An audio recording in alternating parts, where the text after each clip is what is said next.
شوف الجمال، شوف الحلاوه.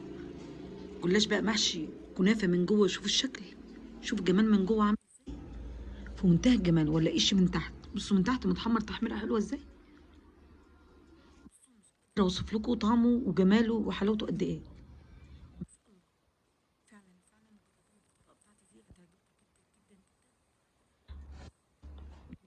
جلاش محشي بالكنافه،